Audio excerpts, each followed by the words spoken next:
Bonjour et bonsoir en fonction de l'endroit où vous vous trouvez actuellement. Une fois de plus, nous allons pénétrer dans les sphères de la connaissance interdite. Ici, nous allons parler de ce fameux Jésus-Christ ou Jésus de Nazareth, Césarée, entre guillemets, de Borgia, euh, du Messie, du supposé Messie ici. Parce que vous savez que beaucoup de personnes dans le monde, communément dans la communauté chrétienne, pense que Jésus-Christ, ou bien tout simple, Jésus est Dieu lui-même qui remplit trois fonctions en tant que Père, Fils et Saint-Esprit. Et ils vont aussi parler que Dieu, que Jésus a apparu plusieurs fois dans ce qu'on appelle la Torah, ou communément appelé l'Ancien Testament, pas beaucoup, en disant que Jésus est apparu sur d'autres formes théophaniques, c'est-à-dire premièrement en tant que l'ange de l'Éternel, que c'était une théophanie de Dieu, c'est-à-dire de Jésus, et en même temps, Melchisedec, ils vous disent aussi que Melchisedec est descendu dans ce qu'on appelle l'Ancien Testament sur une apparence théophanique, que c'était toujours Jésus, et que c'est aussi Jésus qui apparaît à Moïse en tant que, on va dire, rocher spirituel, et pourtant on savait que c'était un rocher physique qui était où Moïse s'est abreuvé, c'est-à-dire a abreuvé le peuple. Mais nous savons que cette histoire n'a pas existé. Et ici, nous n'allons pas parler de Moïse ou bien de d'autres personnages, excepté de ce fameux Jésus-Christ ici. Bon, on va même laisser Christ, on va dire Jésus. Ici, on va prendre les propos de ce Jésus dans les Bibles classiques uniquement pour vous montrer que le même Jésus-Christ ou le même Jésus dans les Bibles classiques sort de sa propre bouche qu'il n'est pas Dieu. Parce que beaucoup de personnes disent qu'on réunit la divinité de Jésus. D'abord, il faut savoir c'est quoi la divinité avant de venir s'exprimer, avant de venir parler. Donc, pour cela, j'aimerais dire à tous ces chrétiens, à tous ces pseudo enseignants, pasteurs, youtubeurs, qui pensent que Jésus-Christ est Dieu lui-même, le Père, le Fils et le Saint-Esprit. Vous pouvez vérifier parce qu'il est dit dans les Bibles classiques, dans Jean 3, 11, nous disons ce que nous savons et l'on rend témoignage de ce qu'on a vu, donc de ce dont nous avons pénétré en profondeur. Ici, on va vous donner quelques versets bibliques et vous allez vérifier les altitudes. Et c'est Jésus lui-même dans les Bibles, je dis bien dans les Bibles classiques, qui sort de sa bouche, il montre qu'il n'est pas Dieu. Ici, on ne va pas parler de Colossiens, on ne va pas parler de les pseudos, soi-disant apôtre Paul ou bien tel prophète a dit ceci, tel apôtre a dit cela sur la divinité de Jésus. On va s'arrêter uniquement sur les propos, je répète, sur les propos même de ce fameux, ce supposé Jésus des Bibles actuelles classiques. Pour cela, on va aller dans le livre de Luc. Luc chapitre 18 au verset 19. Déjà, pour commencer, Luc n'était pas un apôtre. Vous pouvez vérifier, Luc n'était pas apôtre, il n'a pas connu, je dis bien selon les Bibles actuelles classiques, ce Jésus-là, il n'a pas marché avec ce Jésus. Mais je vous ai déjà démontré la non-existence de ce personnage qui n'a même pas existé dans l'histoire, mais on va s'arrêter sur, néanmoins, les Bibles classiques pour démontrer aussi que Jésus-Christ n'est pas Dieu lui-même. Dans Luc 18, verset 19, il est dit ici, Jésus lui dit, « Pourquoi m'appelles-tu bon ?»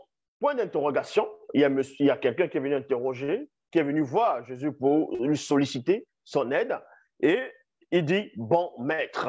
Et Jésus répond à cette personne en disant, pourquoi m'appelles-tu bon, virgule, personne n'est bon à part Dieu seul. Il y a point ici. Dans la Bible, parole de vie, il est dit, Jésus lui répond, pourquoi m'appelles-tu bon? Personne n'est bon, virgule, sauf Dieu. Il y a point ici. Donc, ce personnage de Jésus, dont vous adorez en disant qu'il est Emmanuel, il est en même temps Dieu, il est en même temps le Saint-Esprit, il est en même temps Fils, qui remplit trois fonctions, en même temps la Trinité. Votre fameux Jésus dit ici que personne, y compris lui, n'est bon, excepté Dieu. Excepté Dieu, c'est-à-dire Dieu seul. Donc, il montre déjà la distinction entre Dieu et lui. Il montre par là, par ses propres propos plutôt, et non les propos de vos soi-disant pasteurs, de ces pseudo-youtubeurs qui vont venir dire non, tu réfléchis avec ton cerveau, avec la sagesse humaine, avec la sagesse d'homme, que c'est dans la révélation qu'il faut connaître les mystères, qu'il faut entrer dans les mystères de la révélation pour savoir que Jésus-Christ est Dieu lui-même. Non, votre Jésus dit ici que personne n'est bon, sauf Dieu. Donc, allez dans le dictionnaire ou bien vous tapez les synonymes, ce qui veut dire sauf. Sauf, c'est aussi excepté, à part.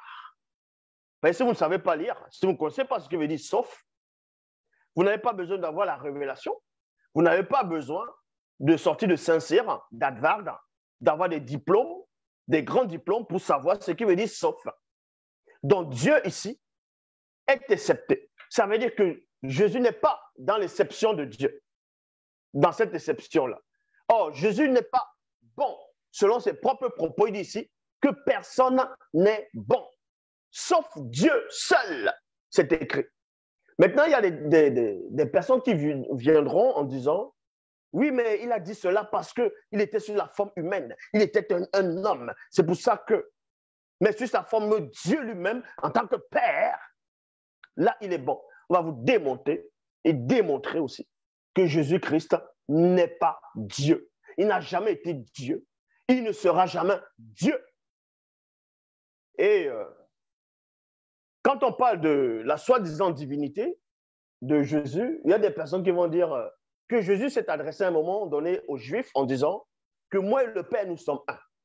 Donc pour eux, le fait de dire que moi et le Père, dans d'autres versions, le Père et moi, nous sommes indivisibles, ou le Père et moi sommes indivisibles, ça voudrait dire, selon les compréhensions à ces personnes qui veulent à tout prix asseoir la divinité d'un personnage qui n'existe pas, donc de ce fameux Jésus. Ils vont aller dans ce passage se trouve dans Jean 10, 30. Ils vont s'arrêter uniquement dans les propos de ce Jésus, dans Jean 10, 30, en disant « Moi et le Père, nous sommes un ». En disant que Jésus a dit, donc s'ils sont un, ça veut dire c'est lui qui est Dieu lui-même. On va aller dans plusieurs versions, toujours dans Jean 10, 30,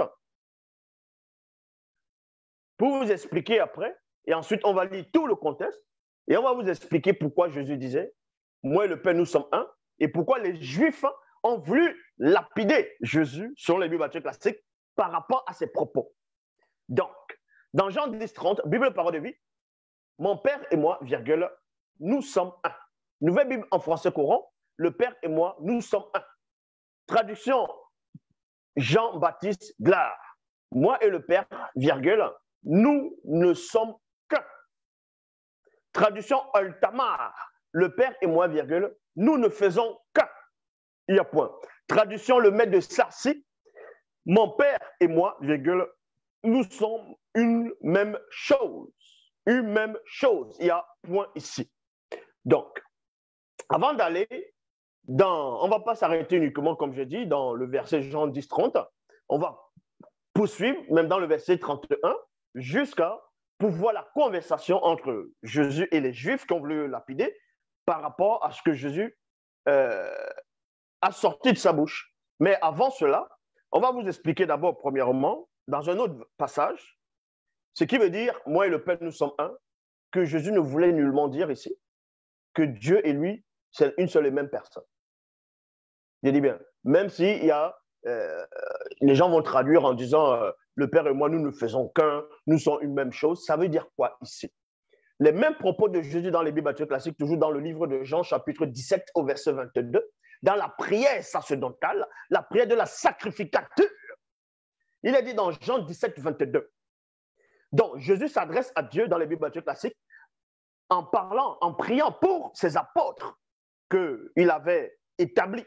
Il dit dans la prière de la sacrificature, dans Jean 17, 22, « Je leur ai donné la gloire que tu m'as donnée. » Donc, Jésus dit à Dieu que lui, Jésus, il a donné la gloire aux apôtres, la même gloire que Dieu lui a donnée, afin qu'il soit un. C'est-à-dire, enfin que Pierre, Jean, Thaddée, Barthélemy, Jude, ainsi de suite, je ne vais pas citer tous les noms des apôtres ici, puissent être une seule et même personne. Donc, en gros, je leur ai donné la gloire que tu m'as donnée, afin qu'il soit un, comme comme toi et moi, nous sommes un. Donc, il prend même l'exemple en disant, comme toi et moi, nous sommes un, dans Jean 10, 30. Est-ce à dire que si Jésus disait dans Jean 10, 30 que le Père et lui, ils sont un, c'est-à-dire une seule même entité, c'est-à-dire qu'il est en même temps, il est le Père lui-même, ça voudrait aussi dire alors que dans Jean 17, 22, en disant que les apôtres doivent être un, comme lui, il est un avec Dieu, ça voudrait donc dire que Pierre et Jean, c'est une seule et même personne alors. Mais ce sont tous les apôtres, les 12 apôtres, les apôtres dont Jésus est en train de prier pour eux, c'était une seule et même personne avec plusieurs manifestations. Donc vous comprenez que vous ne connaissez pas les Écritures. Non seulement vous ne savez pas lire, parce que vous voulez à tout prix asseoir la divinité de quelqu'un qui ne mérite pas. Donc, on va aller dans Jean 10, verset 31, parce qu'on ne va pas s'arrêter dans Jean 10, 30. Jean 10, 31 à 35, il est dit ici, de nouveau, virgule, des Juifs prirent des pierres pour lapider Jésus. Il y a point ici. Jésus leur demanda, je vous ai fait voir beaucoup d'œuvres bonnes de la part du Père, virgule, pour laquelle de ces œuvres voulez-vous me tuer à coups de pierre? Dans d'autres versions, c'est voulez-vous donc me lapider? Ils lui répondirent, donc les Juifs ici vont répondre à Jésus en disant, ce n'est pas pour une bonne action que nous voulons te tuer à coups de pierre, virgule. Donc par là, ces Juifs-là, selon les Bibles baptistes classiques, reconnaissent néanmoins que ce fameux Jésus a manifesté des œuvres louables, des œuvres qui sont dignes qui sont dignes pour eux, pour ces Juifs-là. Mais ça ne s'arrête pas là. Ils disent, ce n'est pas parce que tu as fait des bonnes choses, c'est-à-dire tu as fait des œuvres, qu'on veut te lapider. Mais parce que tu insultes Dieu, point, en effet, virgule, tu es simplement un homme. Et tu veux te faire Dieu, avec un D majuscule, dans la version que je lis. Et tu veux te faire Dieu, parce que dans d'autres versions, c'est avec un D minuscule. Mais néanmoins, on reste sur Dieu. Donc, les Juifs disent ici à Jésus, comme je viens d'expliquer, ce n'est pas parce que tu as fait une bonne œuvre que nous voulons te lapider, que nous voulons te tuer à coups de pierre, mais parce que toi, tu es un homme comme nous, tu es fait de chair, de sang et d'os, donc tu es né, c'est-à-dire tu vis les mêmes conditions que nous, donc tu dors, tu as faim, tu as soif, tu ressens la peur, les émotions, bref, la fatigue. Et tu te fais Dieu. Sans cela où nous, les Juifs, on veut te lapider. Écoutez donc la réponse de Jésus. Vous allez comprendre que dans la réponse de Jésus, quand il répond aux Juifs, selon les Bibles baptistes classiques, les Juifs n'ont pas compris les propos de Jésus dans Jean 10, 30. Eux, ils ont cru que Jésus disait qu'il est le Père directement, que c'est lui qui est Dieu, ou bien qu'il s'est fait égal à Dieu. Ce n'est pas ce que Jésus est en train de dire. Et c'est la même confusion que les chrétiens actuels, une grande partie, sont en train d'adhérer en pensant que Jésus disait, moi et le Père, nous sommes un, donc ça veut dire qu'il est le Père lui-même. Non. Écoutez donc la réponse de ce fameux Jésus. Ils lui répondirent, bon, en effet, tu es seulement un homme et tu veux te faire Dieu. Jésus l'a dit, 2 points, dans votre loi, virgule, on lit cette parole de Dieu. 2 points. Vous êtes des dieux. Vous êtes des dieux. Bible en français courant, Jésus répliqua, n'est-il pas écrit dans votre loi, j'ai dit. Maintenant, on va un peu s'arrêter sur j'ai dit. Il y a d'autres personnes maintenant, des pseudo-enseignants, des gens qui pensent être des pasteurs, vont dire, vous voyez, Jésus a dit dans Jean 10, 34, que n'est-il pas écrit dans votre loi, j'ai dit. Donc le fait d'avoir dit c'est moi, j'ai dit, dans votre loi, donc ça veut dire que, et que dans la loi hébraïque, ou bien dans la loi que Moïse a apportée dessus des prophètes, celui qui dit j'ai, c'est Dieu. Donc, le fait de dire que j'ai dit, ça voudrait dire que c'est Dieu qui disait ça, donc il montre encore à ces Juifs-là qu'il est Dieu, qui parlait dans l'Ancien Testament, qui donnait la loi. Non, ce n'est pas ce que Jésus dit ici. Vous avez mal compris parce que vous ne comprenez pas le français. Quand on vous dit dans Jean 10, 34, Jésus répliqua, n'est-il pas écrit dans votre loi? 2 points. 2 points, c'est quoi? Maintenant, il va dire exactement ce qui est écrit dans la loi. Quand il dit ici, j'ai dit, ce n'est pas Jésus qui dit, c'est la loi, c'est dans la loi, c'est Dieu qui dit dans la loi que Dieu lui l'a dit, c'est-à-dire j'ai dit. Ce n'est pas le j'ai là, ce n'est pas Jésus. Ce n'est pas le je ou bien j'ai de Jésus. Il ne fait que répéter ce qui est marqué dans la loi. J'ai dit, vous êtes des dieux. Dans cette parole des livres saints, Dieu parle aux êtres humains. Et non, moi, je parle aux êtres humains. Mais Dieu parle aux êtres humains. Il les appelle des dieux. Or, personne ne peut supprimer ce qu'il y a dans les livres saints. Voilà ce qu'ils essaient d'expliquer ici. Ça veut dire quoi? Ça veut dire que quand Jésus dit « Moi et le Père, nous sommes un », les Juifs, eux, ils ont compris que Jésus disait qu'il est Dieu lui-même. Donc, il se fait égal à Dieu. Non. Non. Mais il reconnaît néanmoins le fait de dire qu'il est, que lui et le Père, ils sont un, c'est-à-dire moi et le Père, nous sommes un, qu'il est un avec Dieu. C'est pour montrer que, vu que la parole de Dieu est en lui, donc il est un petit Dieu, non pas exactement lui tout seul, parce que la loi avait confirmé cela. Donc, il se basait sur cette loi qui dit, j'ai dit, vous êtes des dieux. Il explique pourquoi Dieu appelle certains hommes des dieux. Il donne la raison. La raison, c'est quoi? Dans cette loi des livres saints, Dieu parle aux êtres humains, il les appelle des dieux. Ça veut dire quoi? Quand vous lisez dans d'autres versions, on vous apprend que c'est ceux-là même qui ont reçu la parole de Dieu, qui appliquent la parole de Dieu, qui deviennent des, c'est-à-dire eux deviennent des dieux. C'est ce que Jésus est en train d'expliquer. C'est ce qu'il expliquait.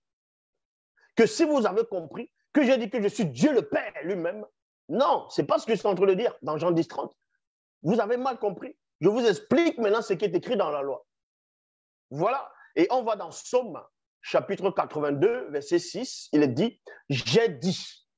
Ce n'est pas Jésus qui parle ici. J'ai dit, vous êtes des dieux. Vous tous, des fils du Très-Haut. De même que ce qu'on appelle Moïse, dans les Bibles classiques, Moïse, Moussa, dans d'autres versions dites révélées, vous comprenez que Moïse lui-même, Dieu l'a fait Dieu. Il était Dieu, non pas seulement pour Pharaon, parce que certains pensent qu'on a rendu Moïse, c'est-à-dire on a donné le titre de Dieu à Moïse uniquement pour Pharaon, uniquement devant Pharaon. Non, ce n'est pas seulement devant Pharaon. Donc, on va aller dans Exode, chapitre 4, au verset 16. Il est dit ici, en parlant d'Aaron, parlera pour toi au peuple. Donc, Dieu, Yahvé Adonai, Jéhovah, Elohim, dit à Moïse que Aaron va parler pour Moïse, de la part de Moïse, au peuple. Et ensuite, il dit ici, il sera ton porte-parole, virgule, et toi, c'est qui maintenant? C'est Moïse. Tu lui serviras de Dieu, avec un D majuscule. Donc, Dieu donne le titre de Dieu, de divinité à Moïse, à un homme. Déjà, pouf, Aaron, son frère, Aaron va prendre le rôle de prophète. Et quand vous lisez dans d'autres versions, on dit, Moïse va t'inspirer comme Dieu. Il devient comme un esprit qui inspire le prophète.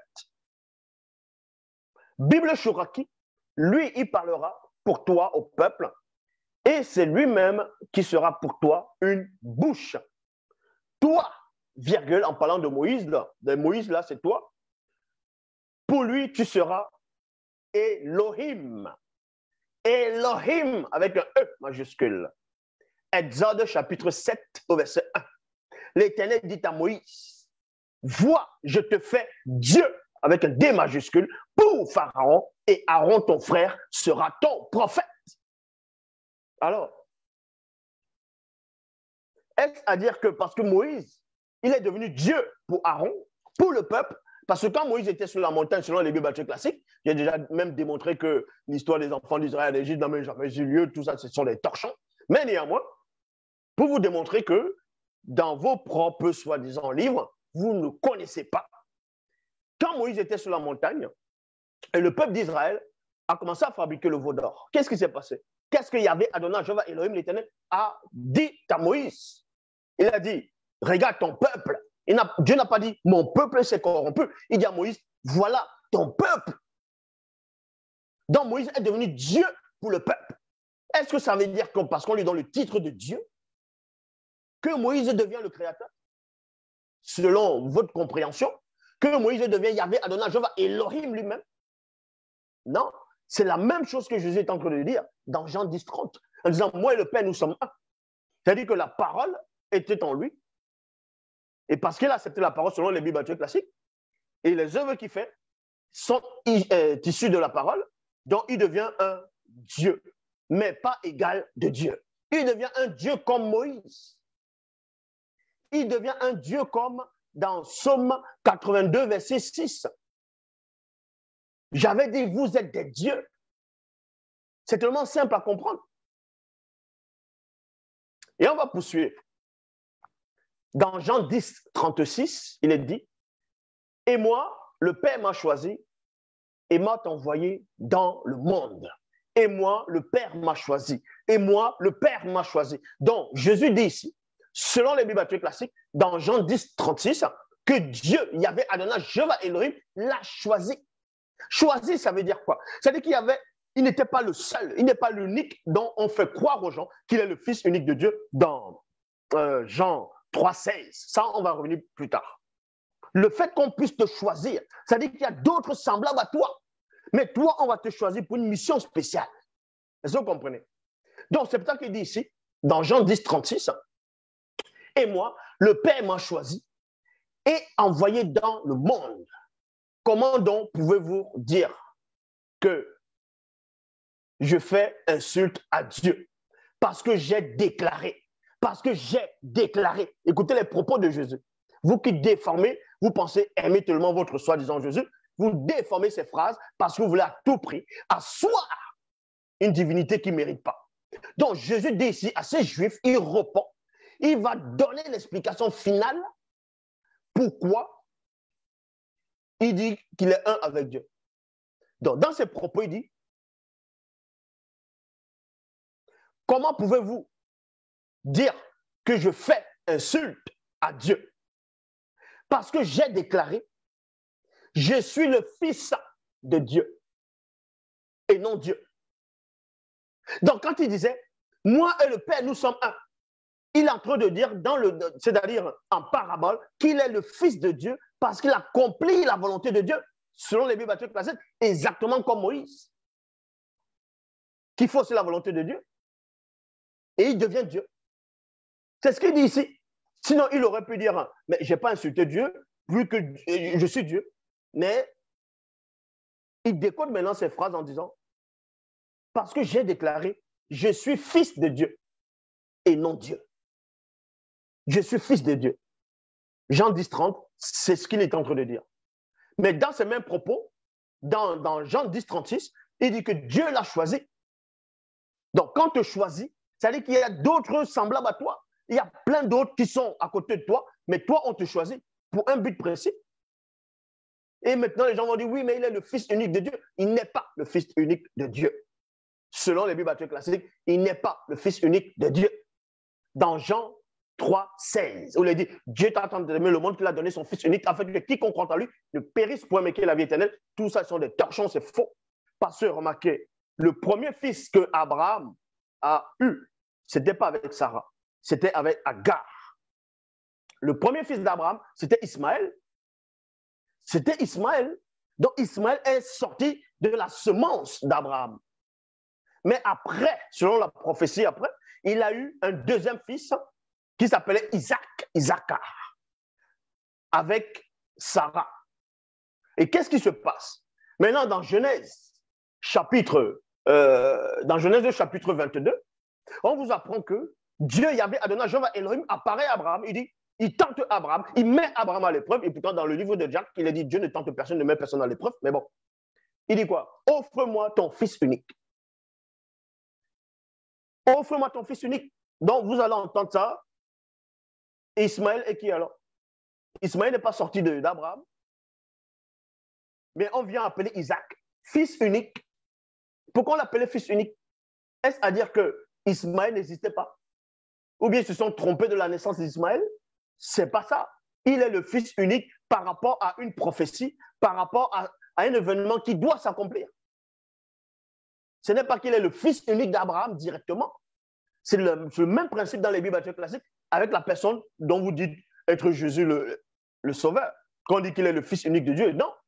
Vu qu'il y a des versions, pas des versions, des versets qui démontrent que Jésus n'est pas le seul fils unique de Dieu. On voit cela dans Job, dans le livre de Job, chapitre 2, au verset 1, dans la Bible du Semeur. Il est dit ici, un jour, virgule, où les anges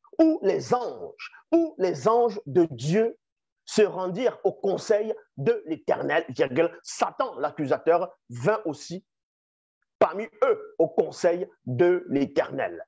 Nouvelle Bible français courant, à la place des anges, dans le même passage, le même chapitre, le même verset, il est dit, un jour que les êtres célestes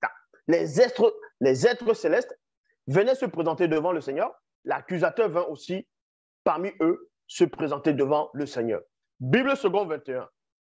Un jour, virgule, les fils de Dieu vinrent se présenter devant l'Éternel et Satan vint aussi au milieu d'eux pour se présenter devant l'Éternel. Donc vous comprenez que dans Job, chapitre 2, verset 1, les anges sont les fils de Dieu. Maintenant, pour asseoir le mensonge du christocentrisme, ils vont aller inventer les torchons des versets comme les gens dans Jean 3, 16 et dans Hébreux 1, 5. Où on dit que Dieu n'a jamais dit que les anges sont ses enfants, que les anges sont ses fils. Et pourtant, il y a plein de passages, même dans ce qu'on appelle la Genèse. Genèse chapitre 6, verset 1 à 2, il est dit quoi? Lorsque les hommes eurent commencé à se multiplier sur la surface de la terre et que des filles les furent nées, les fils de Dieu virent que les filles des hommes étaient belles. Dans d'autres versions, les habitants du ciel. Les habitants du ciel. Et dans la Bible de témoins de Jéhovah, les fils du vrai Dieu virent que les filles des hommes étaient belles. Maintenant, les gens vont venir expliquer ça. Non, quand on parlait des fils de Dieu, ça n'avait rien à voir avec les anges. C'était les fils de la lignée de Seth et les enfants des hommes. C'était la descendante de Caïn. Voyez? Vous voulez à tout prix asseoir un mensonge basé sur du mensonge. Parce que vous-même, vous êtes des mensonges. Donc ici, Jean 3,16 est faux parce que Dieu n'a pas de fils unique tel que vous imaginez, selon les Bibles classiques. Je dis bien selon les Bibles classiques. Et les anges sont les fils de Dieu, contrairement à ce que Hébreux 1,5 essaie de faire croire. Donc, Job, chapitre 38, au verset 7, Bible du Sommeur, il est dit, quand les étoiles du matin éclataient, unanimes dans des chants d'allégresse, et que tous les anges de Dieu poussaient des cris de joie, point d'interrogation, tradition œcuménique de la Bible, tandis que les étoiles du matin chantaient en chœur, et tous les fils de Dieu criaient « Ouah !»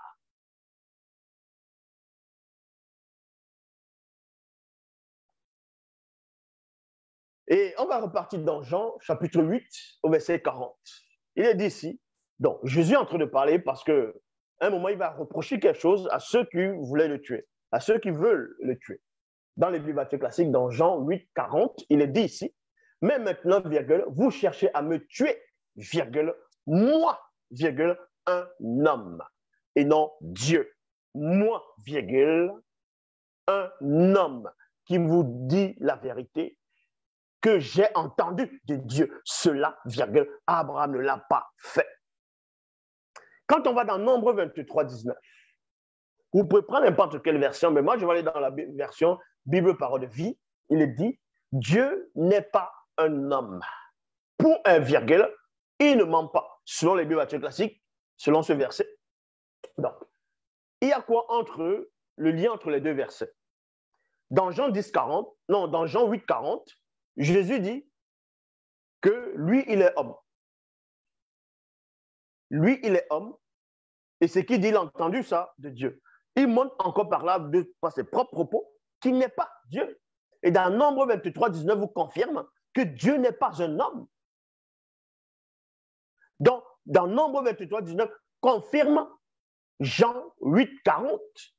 Mais vous venez, vous allez dire, non, il faut la révélation, parce que quand il est dans la chair, quand c'est un homme, il est Dieu le Fils. Donc, il fait la distinction entre lui en tant que Dieu le Père. On va y aller. Vous allez comprendre que vous ne maîtrisez rien du tout.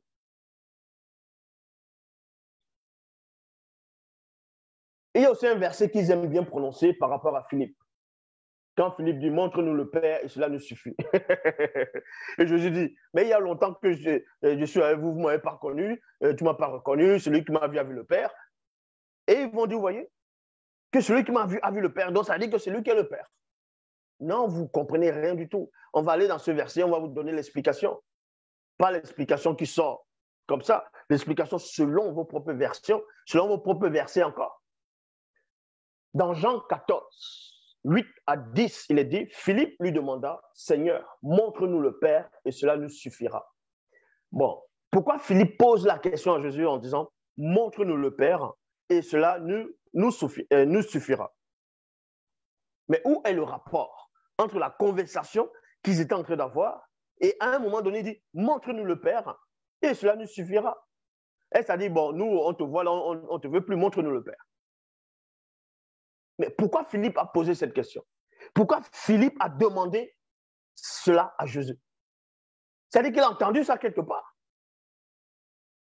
Il dit, montre-nous le Père et cela nous suffira.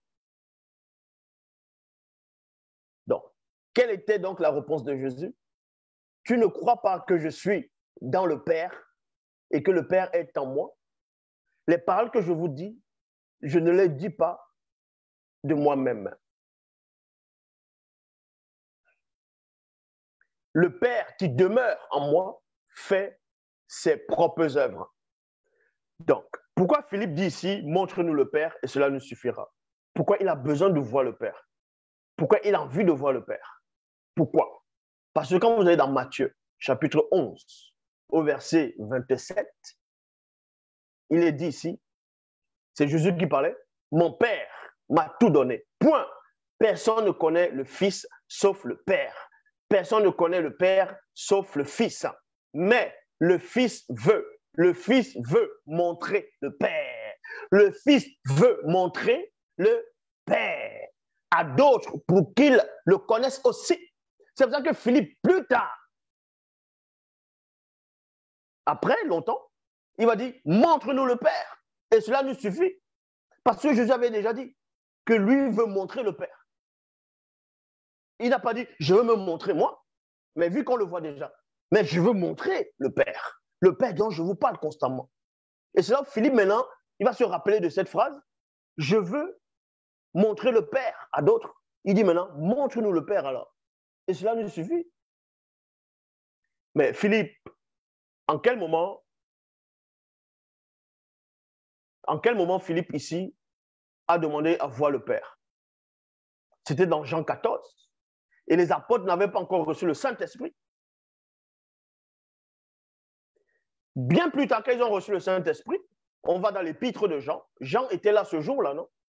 Ou parce que Jean n'était pas là, n'a pas entendu la demande de Philippe, n'a pas entendu la réponse de Jésus. Jean, lui, l'a compris. Que Jésus, quand il disait celui qui m'a vu avec le Père, ne voulait pas dire que c'était lui qui est le Père. Jean avait compris cela. Et plus tard dans les Bibles classiques, quand il a reçu le Saint-Esprit, quand il avait reçu le mandat, il a écrit les épîtres, il a aussi déclaré cela pour éclairer les pauvres arrivistes comme vous qui voulaient à tout prix faire asseoir une divinité qui n'existe même pas. Dans 1 Jean chapitre 4 au verset 12, 1 Jean 4, 12, il est dit quoi? Personne n'a jamais vu Dieu. C'est écrit. Personne n'a jamais vu Dieu. Et Jean était là quand Jésus disait Celui qui m'a vu a vu le Père. Et les chrétiens vont dire, ah oui, ça veut dire, bon, la plupart des chrétiens vont dire, ah oui, ça veut dire que c'est lui qui est le Père. Non, Jean vient confirmer ici.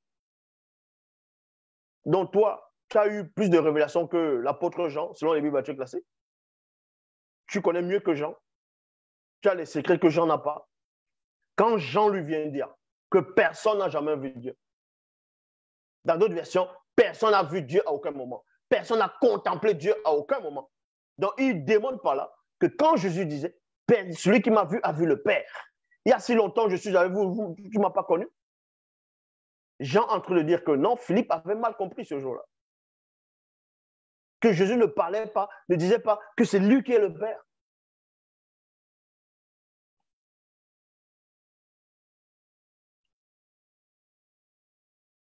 Et Jean, il peut se dire, Dieu demeure en nous, en son amour.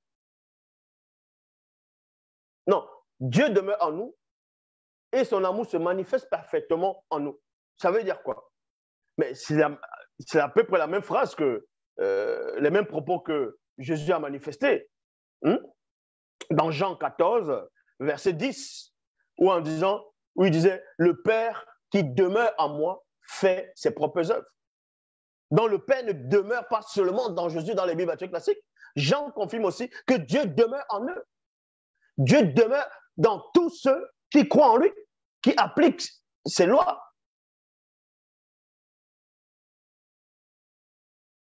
Dans Jean 14, verset 28, vous avez entendu, je vous ai dit, je m'en vais et je viens à vous. Si vous m'aimiez, vous vous réjouirez que j'aille vers le Père, virgule, car le Père est plus grand que moi. Maintenant, les tétards vont dire, oui, mais il dit le Père est plus grand que moi parce que lui, il est dans la chair. C'est un homme qui meurt, dont le Père qui est toujours lui est plus grand que celui, toujours lui dans la chair. On va vous expliquer. Même quand Jésus sort de la chair, il ne repart pas dans la condition qu'il avait avant. On va vous montrer que même dans sa condition d'avant, Dieu est toujours supérieur à lui. Parce qu'il n'est pas Dieu. Dans Jean 17, 3, vous êtes là, vous venez lire des torchons et vous ne comprenez même pas ses propres torchons. Parce que vous-même, vous êtes des torchons. Dans Jean 17, 3, on appelle ça la prière sacerdotale, donc la prière de la sacrificature. Il est dit ici, la vie éternelle, c'est qu'ils te connaissent, toi, le Dieu unique et vrai, virgule. Et celui que tu as envoyé, virgule, Jésus-Christ, Jésus le Christ. Ça veut dire quoi? On ne dit pas ici que Jésus-Christ est le Dieu unique, mais c'est Jésus-Christ, Jésus lui-même qui sort de sa propre bouche, qu'il n'y a qu'un seul Dieu unique, un seul vrai Dieu unique. Et le mot unique veut dire quoi? Vous tapez définition le mot unique, qui est un seul, n'est pas accompagné par d'autres du même genre. Dans Jean 17, 5, il est dit, écoutez attentivement, ça c'est un passage que vous allez faire la théologie, vous allez faire les études bibliques pendant 30 ans, 40, 60 ans, vous n'allez pas comprendre ce que ce verset veut dire ici. Dans Jean 17, 5. Et pourtant, c'est un verset facile que je vous explique facilement là maintenant. Dans Jean 17, 5, il est dit, Jean 17, 5, et maintenant, virgule, toi, virgule, Père, virgule, glorifie-moi auprès de toi, même en m'accordant cette gloire que j'avais auprès de toi avant que le monde fût créé. Mais c'est tellement facile à comprendre que avant même que votre soi-disant Jésus, selon les Bibles classiques, dans votre délire, on dit qu'il est venu sur la terre dans Philippiens 2, 5 à 7. Ça, c'est facile à comprendre, ça. Qui s'est dépouillé lui-même, apprenant une forme de serviteur, en devenant semblable aux hommes, et ainsi de suite. Bref. Avant même que Jésus ne soit né, n'arrive Il dit ici dans les Bibles classiques que lui, il existait déjà auprès de Dieu et que Dieu l'avait donné la gloire pour vous montrer qu'il n'est pas Dieu lui-même. Est-ce que vous comprenez? C'est tellement facile à comprendre.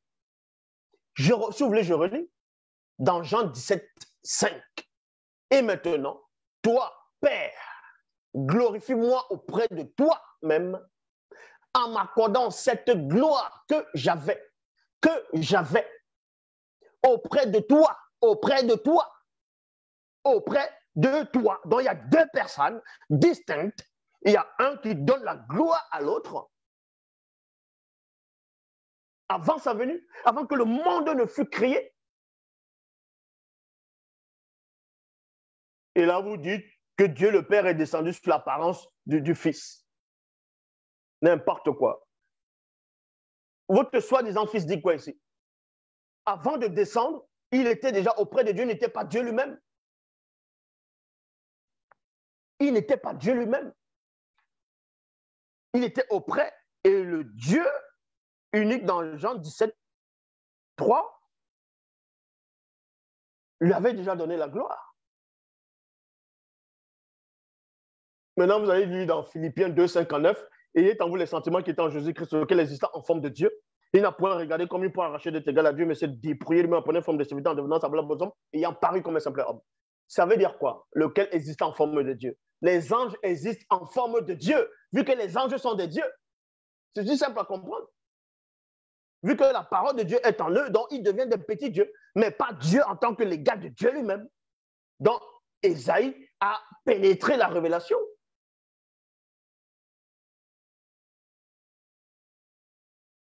N'est-il pas écrit dans le livre des Hébreux que Jésus, on l'a mis au-dessus de ses égaux? C'est pourquoi, oh Dieu, ton Dieu t'a oint au-dessus d'une gloire au-dessus de tes égaux. Ça veut dire quoi? Ça veut dire que les égaux, vous êtes pareils, mais sauf qu'on te prend, on va te oindre. Oindre, c'est quoi? Quand on oint quelqu'un, il devient un Christ pour une mission, dans une mission unique. C'est pour ça qu'on va dire le Fils unique d'eux, par rapport uniquement à cette mission, alors que nous savons qu'il a plusieurs fils. Vous voulez asseoir le christocentrisme partout. Et 1 Corinthiens chapitre 15, versets 27 à 28, je répète, 1 Corinthiens 15, versets 27 à 28, il est dit, en effet, il est écrit, Dieu lui a soumis, non, Dieu lui a mis sous ses pieds. Non, Dieu lui a tout mis sous ses pieds. Il y a point. Dieu lui a tout mis sous ses pieds. Il y a point ici. Bon. Déjà pour commencer, 1 Corinthiens chapitre 15. Dans 1 Corinthiens chapitre 15 ici, le début du verset est faux. C'est un mensonge. Ça, c'est ce qu'on appelle le christocentrisme. Ils ont pris ça dans le livre des Psaumes, en faisant croire qu'on a mis tout sous les pieds de Jésus. Il va, demande-moi, je te donnerai la terre pour possession. Tu vas briser point vague, tu vas briser cela. Mais quand on disait il a mis tout sous ses pieds, si vous lisez bien les Psaumes, vous allez comprendre qu'on ne parlait même pas de Jésus là. On parlait de ce qu'on appelle Adam. C'est à Adam qu'on a donné toute la terre, qu'on a mis tout sous ses pieds. Vous êtes là, le christocentrisme, vous prenez là, vous modifiez là, parce que vous voulez asseoir un mensonge. Mais on va quand même lire. On va vous donner ce verset cadeau dans 1 Corinthiens 15, 27 à 28. En effet, il est écrit, Dieu a tout mis sous les pieds. Il y a point ici. Mais il est clair que dans cette phrase, virgule, le mot tout n'inclut pas Dieu qui soumet toutes choses au Christ.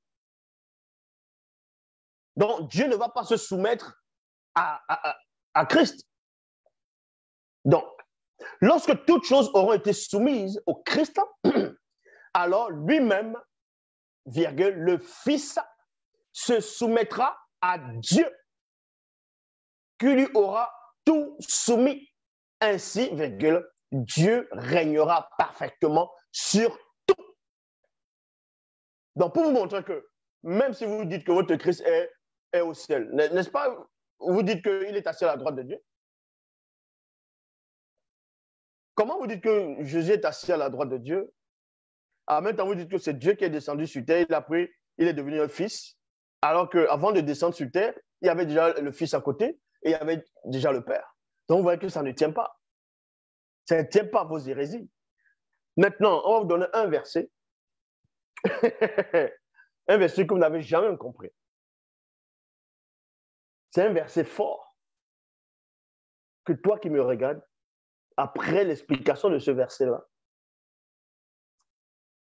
si tu persistes, malgré tous les versets que je t'ai donnés, si tu persistes à croire que Jésus est Dieu lui-même, c'est que tu vas ouvertement contre ton Jésus. Apocalypse chapitre 1, verset 1. Il y a plein de personnes, y compris même ceux qui étaient là à l'époque, qu'on appelle Malcolm X. Lui aussi, il avait cru que le personnage d'Apocalypse 1.1 parlait de Jésus. Non. Apocalypse 1.1 ne parle pas de... C'est-à-dire, le personnage qui est apparu à Jean, à l'île de Patmos, n'était pas Jésus. Est-ce que vous comprenez? N'était pas Jésus. Cette vidéo existe encore, mais je vais encore vous le démontrer ici, en quelques phrases, que le personnage qui est apparu à Jean, à l'île de Patmos, n'était pas Jésus. Les gens vont dire, oui, mais ce personnage a dit, je suis l'alpha et l'oméga, je suis le premier et le dernier, et le vivant, j'étais mort, et parce que je suis vivant au siècle des siècles, je tiens les clés de la mort du séjour des morts. Donc, en gros, c'est Jésus qui a ce pouvoir. Mais cet ange-là parlait de la part de quelqu'un. De même que les prophètes de ce qu'on appelle l'Ancien Testament, quand ils disaient, je vous ai nourri, je vous ai fait sortir de la servitude. Est-ce que le prophète qui parlait, c'était Dieu lui-même? Dans Apocalypse chapitre 1, verset 1, remarquez que dans Apocalypse 1, 1, votre fameux Jésus était déjà remonté. Donc, il n'était plus homme de la chair. Parce que dans 1 Corinthiens 15, 50, il est dit, la chair et le sang ne peuvent hériter le royaume de Dieu. Donc, Jésus-Christ qui est remonté n'a plus de sang. Donc, pourquoi vous priez encore sur le sang de Jésus? Pourquoi vous invoquez le sang de Jésus? Vu que Paul lui-même dit dans 1 Corinthiens 15, 50, la chair et le sang ne peuvent hériter le royaume de Dieu. Donc, dans le royaume de Dieu, il n'y a pas de chair, il n'y a pas de sang, il n'y a pas d'os. Mais il y a quand même des chrétiens mongols qui invoquent toujours le sang de Jésus, quoi. Donc, vous voyez que vous êtes dans l'idolâtrie extrême, dont vous êtes dans l'ignorance, et vous ne savez même pas que vous êtes ignorant. C'est quand même dingue, ça. Hein? Comment ça fait d'être comme vous, dans l'ignorance? Comment ça fait d'être toi, qui me regarde, qui pense que Jésus est Dieu lui-même, qui pense qu'il y a un soi-disant homme qui est venu du ciel il y a 2000 ans, ou il y a plus de 2000 ans, en Palestine, ou qui est venu en tant que sauveur du monde. Mais attends, tu as la bouillie dans la tête ou quoi? Apocalypse chapitre 1, verset 1, il est dit, révélation de Jésus-Christ, virgule. Cette révélation de Jésus-Christ n'est pas de lui-même. De même que quand il était sur terre, selon les Bibles classiques, les propos qu'il disait ne venaient pas de lui, mais de celui qui l'a envoyé. Dieu ne va pas s'envoyer lui-même. Dieu ne va pas s'envoyer soi-même. Donc, de même que Jésus maintenant, il n'est plus dans la condition de la chair et du sang, il retourne dans la forme qu'il avait auparavant. Vous pouvez me dire qu'en tant que Dieu, mais néanmoins, quand il donne la révélation à Jean, d'Apocalypse, par rapport à l'île de Patmos, Jésus-Christ n'était plus sur la terre. Il est dit ici, révélation de Jésus-Christ, virgule, que Dieu lui a confié. Donc, on montre toujours que Dieu est toujours au-dessus de lui. Dieu l'enseigne toujours, Dieu lui révèle toujours des choses que Dieu lui a confiées pour montrer à ses serviteurs ce qui doit bientôt advenir. Cette révélation, il l'a fait connaître à son serviteur Jean par l'envoi de son ange. Point. Oh, l'homme. Ça veut dire quoi ici? Apocalypse 1:1 dit que Dieu a donné une révélation à Jésus. Révélation, c'est quoi? Ça ne veut pas dire guerre. Hein? Parce que les gens vont penser, oh, révélation, c'est l'Apocalypse. L'Apocalypse, ça veut dire la guerre, la destruction. Non. L'Apocalypse, c'est révélation. Révélation, c'est on te révèle des choses cachées.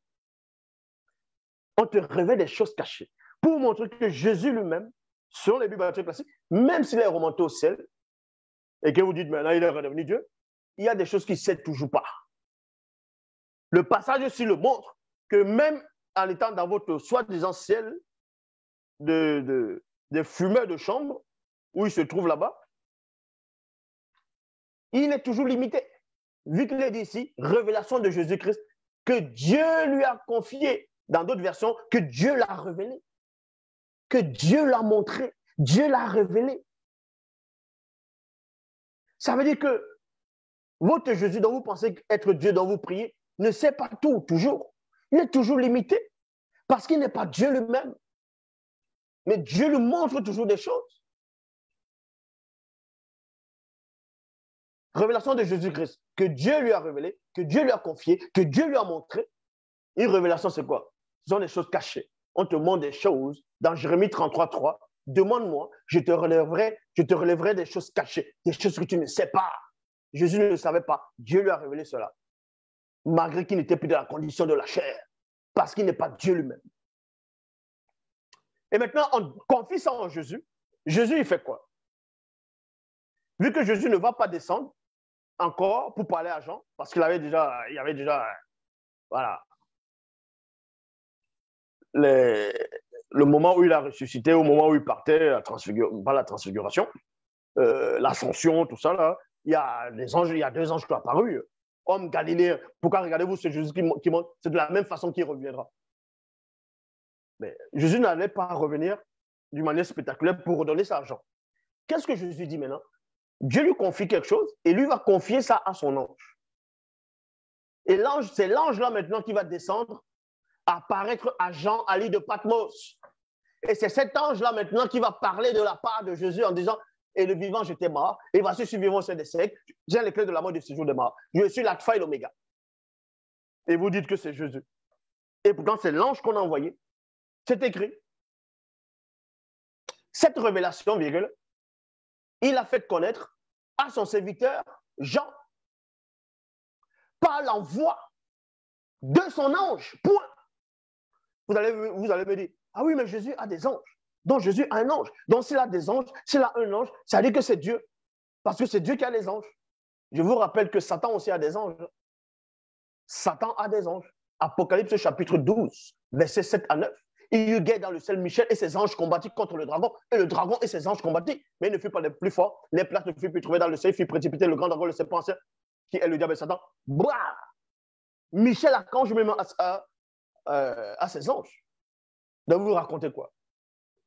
Donc Jésus va confier à un de ses anges la mission d'aller voir Jean à l'île de Patmos. Et c'est cet ange-là qui descend, que plein de gens qui ont la bouillie dans la tête, ils disent que l'ange-là, c'était Jésus. Que c'est Jésus qui est apparu à Jean. On va donc vous montrer. Apocalypse chapitre 1, versets 17 à 19.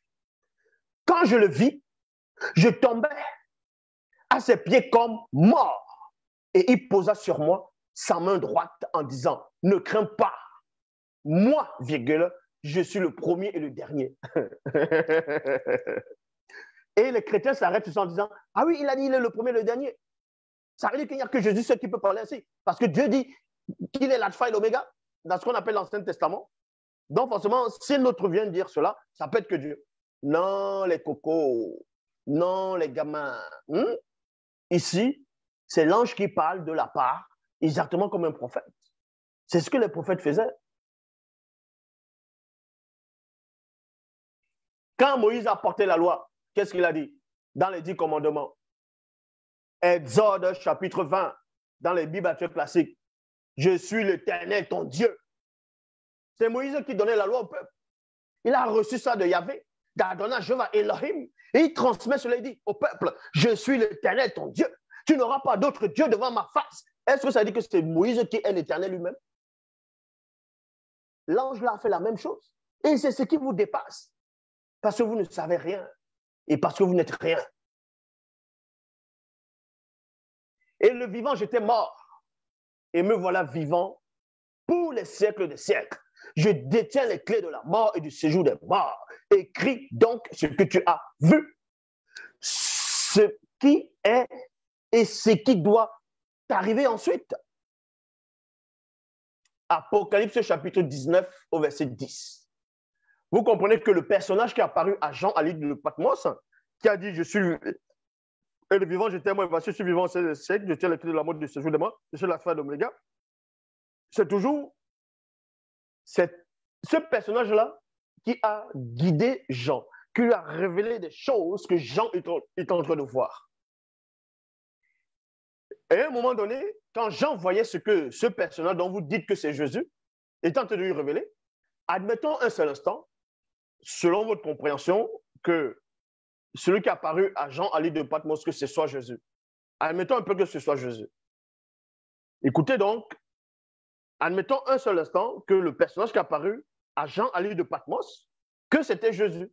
Vous allez donc voir le verset que je vais vous donner, que vous êtes tellement des ignorants, des moins que rien, des pauvres arrivistes, on va dire, des idolâtres, vous ne servez à rien. Apocalypse chapitre 19 au verset 10, il est dit quoi?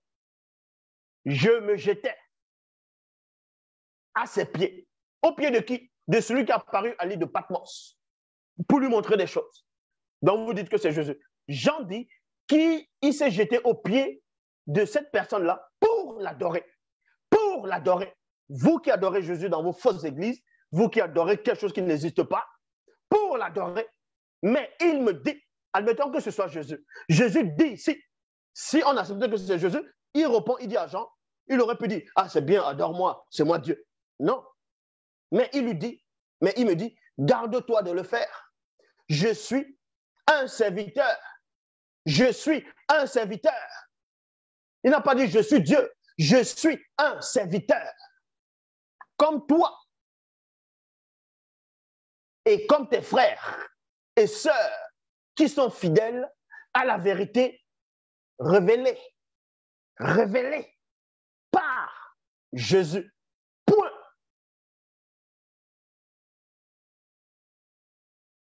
Donc le personnage montre ici qu'il n'est pas Jésus.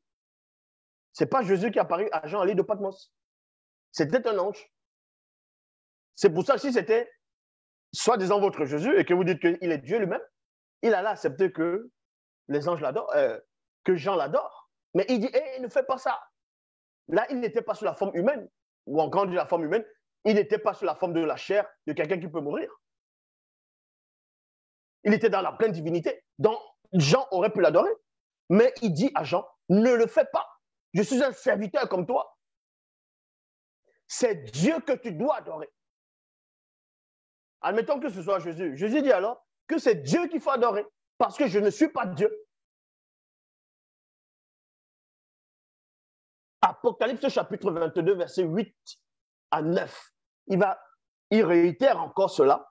Moi, Jean, j'ai entendu et vu ces choses. Et après les avoir entendues et vues, je tombais au pied de l'ange et non de Jésus, et non de Dieu, au pied de l'ange qui me les avait montrés pour l'adorer. Point. Mais il me dit non. Je sers comme toi et tes frères les prophètes. Et tous ceux qui vont prendre en compte les paroles de ce livre. C'est Dieu que tu dois adorer. 2 fois, il dit la même chose.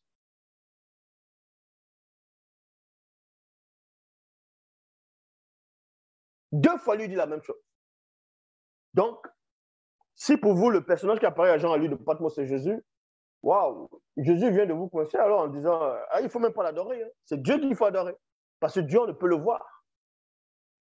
Jean a dit que personne n'a jamais vu Dieu. Mais expliquez-moi le Dieu que Moïse a vu dans Exode 24. Donc, à partir du verset, on parle de 10, 11. Moïse monta avec Nabad, avec Aaron, Nabat, Ambioum et 70 anciens d'Israël. Ils virent le Dieu d'Israël, sous ses pieds était comme du saphir, était comme c'était transparent. Et dans Exode 33, Dieu dit encore à Moïse, aucun homme ne peut me voir et vivre. Mais il oublie que Moïse l'avait vu dans Exode 24. Et Isaïe chapitre 6, verset 1. Le jour de la mort du roi Osias, je vis Yahvé Adonai Jéhovah Elohim assis sur son trône et les pans de sa robe remplissaient le temple. Vous êtes que dans la confusion, dans la bouillie. Apocalypse chapitre 22, verset 16. Il est dit, moi, Jésus, virgule, j'ai envoyé mon ange pour vous révéler tout cela dans les églises. Donc,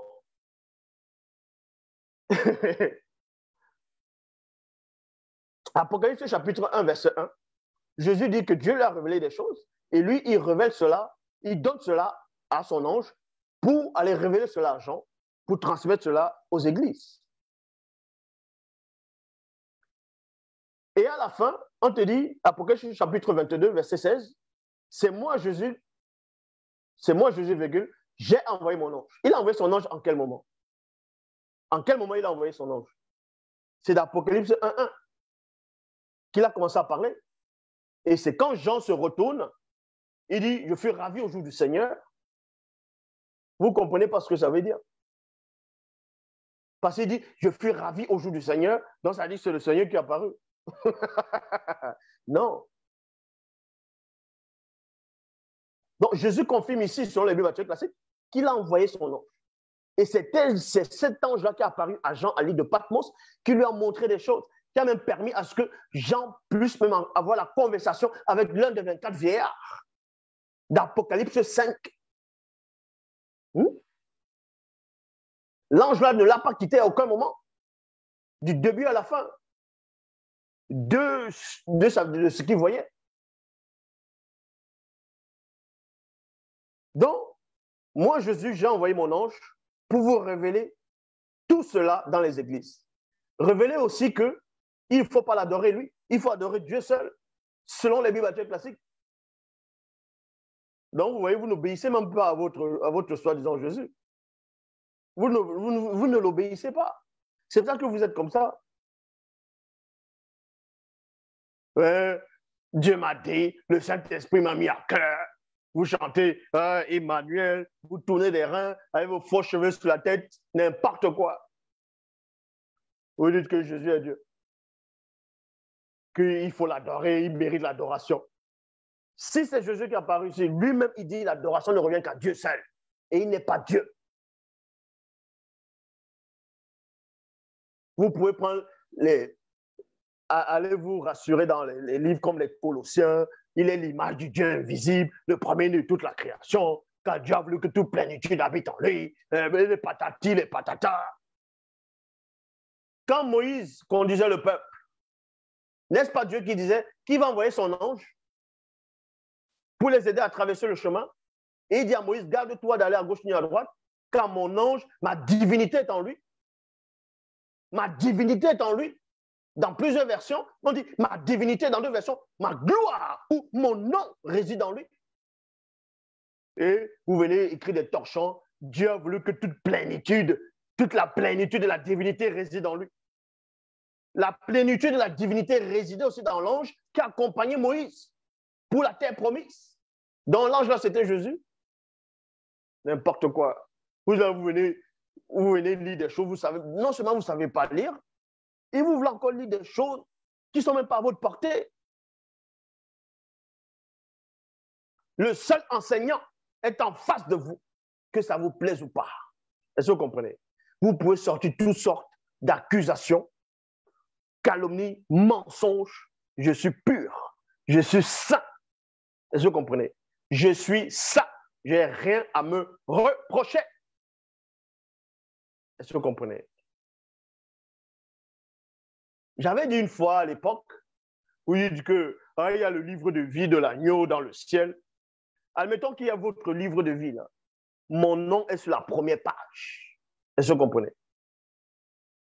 Si votre soi-disant vous dites, ah, Dieu va venir chercher les saints, il va venir chercher les hommes qui ont le cœur pur, l'enlèvement sonne là.